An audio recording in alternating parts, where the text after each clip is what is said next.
Your plastic bags of poop go in the tube. Poop tube. This is all the stuff that I bring for 3-season backpacking. And this is everything I bring winter backpacking. Ta-da! This is my show, gosh darn. What's up, friends? What's up, friends? My name is Miranda, and this is another episode of Miranda in the Wild. In this video, I'm going to talk about everything that I bring winter backpacking. Obviously, with winter backpacking, you are dealing with the elements being like a much more dangerous and prohibitive factor in your trip. So being prepared is super important. So I have all of my 10 essentials here, but then I've added a couple extra things to this. Oh, and a quick rundown of the 10 essentials. They are food, water, fire, Fixit and first aid, insulation, illumination, navigation, sun, and shelter. So first, let's talk about food. With winter backpacking, your body burns a lot more calories just trying to stay warm. So your caloric needs are a lot higher. Making sure that you have plenty of food and plenty of high calorie foods is super important. So this is an insulated sleeve that I made for a stasher bag, so I can rehydrate my own dehydrated meals in this bag and they'll stay warm for the 20 minutes while I wait for them to rehydrate. You can always just wrap your food in your hat or in your insulated jacket. Nobody wants to eat cold chili mac. So big things with food, have more calories and then have some way of keeping your food warm while it rehydrates. Let's move on to water. So during the summertime, I will generally use either a squeeze bottle filter or a pump filter like this one. Tubes everywhere. This filter element on the inside of this can actually freeze. So having a backup form of water filtration or purification is especially important. I always bring potable aqua. I would actually recommend always having a backup form of purification for your water just because this is a tiny little bottle. The other thing you have to consider with water in winter backpacking is actually keeping your water storage system from freezing. Something like this, which is a reservoir sleeve, will help keep the water in your reservoir from freezing. So I can take my reservoir here and I can put it into this sleeve and that will help keep it from freezing. This also has an insulated tube. So yeah, you can use this guy instead. Plus it looks cool, space age. So if you don't want to deal with purchasing an insulated reservoir sleeve, you can also use an alternative form of storing your water, such as Nalgene's. A Nalgene water bottle full of water is going to take a lot longer to freeze than your reservoir will, so this might be a better option for you. One trick that I have learned with storing water in a Nalgene in the wintertime is that if you store it upside down, the water will freeze from the top, which is now the bottom, and then you can flip it over and you'll still have unfrozen water to drink from. Because how lame would it be if you filled this with water and then it froze and you couldn't get to the water down there?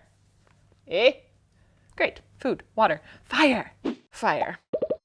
And with fire, I'm going to talk about both having fire safety as well as your fire for cooking. This is my stove that I use year-round, which is the Snow Peak Gigapower stove. This is an isobutane propane stove. One thing to note with IsoPro is that it does take longer to boil water at high altitudes and in the cold. So having an extra fuel canister, even something as big as this guy, is an important way to make sure that you'll be able to boil water and eat your food. So this is important. In addition to that, you also need some kind of fire for like safety in case you need to, build a fire to stay warm. And so having stormproof matches is especially important for winter backpacking. Stormproof matches are waterproof and they'll burn for a heck of a long time. So that's why we want these as opposed to like standard matchbook matches. So the Fixit category for the 10 essentials includes like a pocket knife or a multi-tool and then any like repair kits. This doesn't really change. Honestly, with your Fixit stuff, you should be carrying the same things for winter backpacking as you would carry for 3-season backpacking. Just the same. The same. Bring all your repair stuff the same. For first aid, there are just a few additional considerations for winter backpacking. The first one is keeping warm. So if you are someone like me who gets really cold, you might want to consider bringing disposable hand warmers like these. I have Raynaud's, which is essentially just a condition that causes my fingers to go white and completely numb when it gets cold. And this can be really prohibitive, especially if I need to set up a tent in the winter. So having hand warmers as a backup in case my hands go numb is pretty crucial. The other thing is that I do carry a couple larger first aid items with me. One of those is a SAM splint. I honestly have considered carrying this just year round because I think that having a splint like this is a good idea in case you break an ankle or anything, but especially in the winter where it takes a lot longer to both get help as well as get places, having some way to brace a sprain or a break is just a really good idea. This is one of those things that I carry and I hope that I never have to use. One other thing that like may not necessarily go into the first aid category is some kind of like lotion or chapstick. My hands can get really dry and cracked in the cold, and any open wound like that is just like an invitation for bacteria. So using a small thing of lotion like this just to keep my hands from cracking and bleeding is just worth it for me. Food, water, fire, Fixit, first aid, insulation. Oh, this is a big one. Insulation. So I'm not going to talk too much about what you need to wear and how that's different for the winter time, but I did actually do an entire video on this, which you can check out, and I will link that below. Let's talk about your sleep system. When I say sleep system, what I'm referencing is your sleeping bag and your sleeping pad. Those two things have to work in conjunction in order to have a warm enough system. Just having a 0-degree bag is not going to work if you're just putting it on frozen ground and you're just going to be cold. Doesn't really matter. For like 3-season backpacking, I use this guy here, which is my 20-degree sleeping bag. This is the REI Jewel. I love this sleeping bag. I highly recommend it. In the wintertime, I have a liner that I add. This is the Sea to Summit Reactor Plus liner. On its own, it's not going to be warm. So this is just designed to go inside a sleeping bag to add warmth to the bag. Alternatively, you can just get a new sleeping bag that's appropriate for freezing temperatures or for winter temperatures. Something like this 0-degree sleeping bag from REI is probably the better choice if you're doing a lot of winter backpacking. But for me, using my sleeping bag and an added liner for warmth has worked out really well. Now keep in mind that just because a sleeping bag is rated for 20 degrees doesn't mean that you'll be comfortable at 20 degrees. That's like a survival rating. Just make sure that you are not only considering your sleeping bag, but also considering your sleeping pad in order to have a warm enough sleep system for winter backpacking. So this is my sleeping pad. This is the Nemo Tensor. I love this sleeping pad. This does have a high R value, but I actually add a closed cell foam pad to this when I'm winter backpacking. This is the Thermarest Z-Lite. The way that I'll use these two together is I'll put down my closed cell foam pad on the ground first, and then I will have the silver side facing up. That will help like reflect your heat back up at your body, and so that's like the warmer option. And then I'll inflate my air pad, and I'll put that on top of this. So between my air pad and my closed cell foam pad, my sleep system is warm enough for winter backpacking.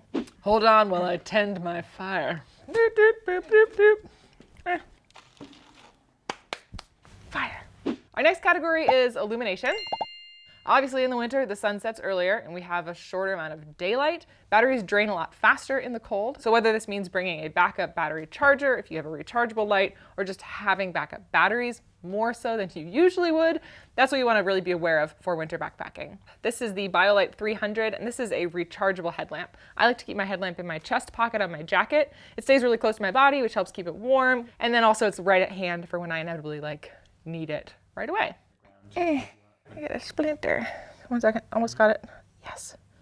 Okay, good. Groovy. Navigation. All right. So navigation is the... I'm sorry. It's how you're going to get through this sentence. Navigation is actually a little bit more challenging in the wintertime. Oftentimes the trails are covered with snow, or you also might be dealing with like inclement weather or cloud coverage. It makes it harder to see peaks. For this reason, while I think it's super important to carry a map and compass, if you are traveling in an area where you are going to have a harder time triangulating your position, I think that it's a good idea to have a GPS watch with your trail preloaded onto your watch. So here's a GPS watch that I'm wearing. This is the Garmin Instinct. There's lots of different options, but you can load maps onto a watch like this, and that will actually help you stay on your trail. Fun story. Do we have time for a fun story? Really quick, short story. When I first moved to the Pacific Northwest, I decided I wanted to try and climb Mount Rainier. For my summit attempt going up to Camp Muir, there was actually a whiteout. And I was luckily with a partner who had a GPS watch and had the location of Camp Muir loaded onto his watch. But if it weren't for that, we would not have been able to see even like 5 feet in front of us in the whiteout. So it was really like following that dot on his watch and trying to get to camp that made a huge difference. I mean, if I hadn't had that, I could have like wandered off into a crevasse. And then there would never have been Miranda in the wild. It got really sad really fast. Our second to last category of 10 essentials is sun. So sun protection is still really important, even in the wintertime. But actually one of my worst sunburns was also going up to Camp Muir. I got burned on the underside of my chin and my nose because of the sun reflecting off of the snow. This is a sunscreen stick, so something like this to help protect your skin. Sunburn and windburn are actually really common, especially in like higher winter environments where you have a lot of snow and a lot of wind. Incidentally, the wind burn is common. I often just like don't think about sunscreen in the wintertime. You definitely should have some form of sun protection for winter backpacking. Always have your sunglasses. These are the same sunglasses that I bring on all of my backpacking trips. If you are like mountaineering or backpacking in an area where there's a lot of snow, having mountaineering sunglasses or ones that wrap like all the way around your eyes will help protect your eyes from the glares coming in at the sides. In the summertime, I have a baseball hat that I wear to protect my face from the sun, but in the wintertime, I now have this cool hat. The last category for tent essentials is shelter, which is, for me, a tent. It's shelter. Oh my God.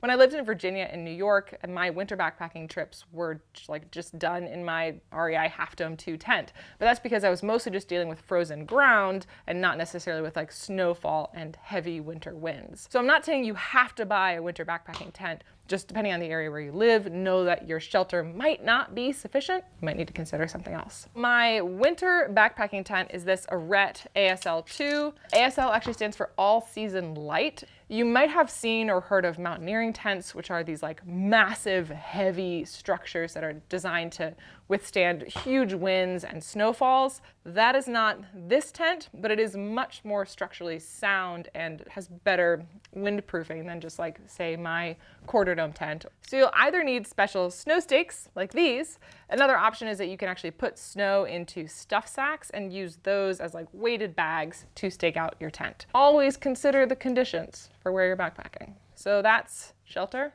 That's shelter. That's it. Yay! That's the 10 essentials. There are a couple other things that I want to mention. So having a means of communication, especially in case of an emergency, is pretty important. This is the Garmin InReach Mini. Something like this can be used in case of an emergency, as well as just a means of communicating back to your family or your friends. I would also recommend carrying microspikes. Microspikes like these will go onto your boots, and this is going to provide some traction. So if you're like on an icy trail, you're not going to slip and fall. That's it.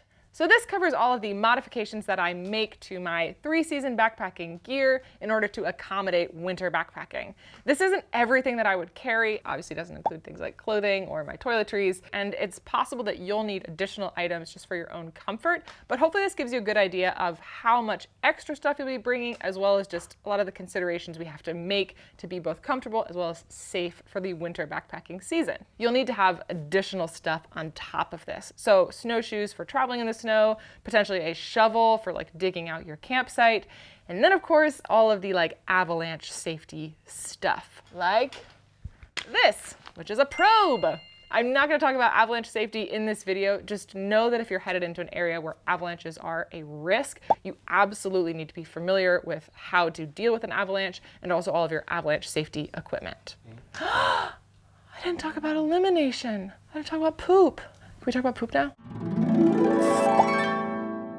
The biggest thing to note with elimination, the 11th essential, and my favorite topic of all time, dealing with like burying your poop in the wintertime is likely much more challenging. So having a backup, whether that's wag bags, a Bifium bag, whatever, and also like planning ahead for digging your hole. It's clutch.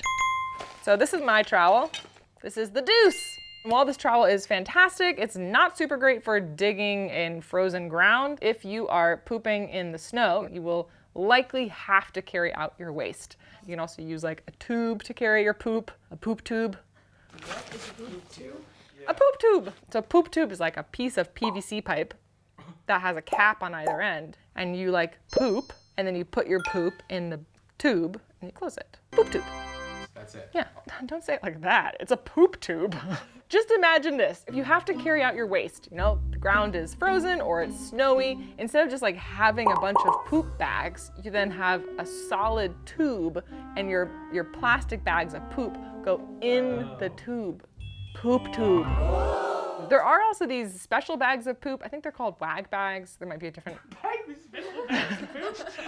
They like solidify your poop, which your poop is already pretty solid, hopefully. REI actually has an awesome winter backpacking checklist. I will link that in the description below.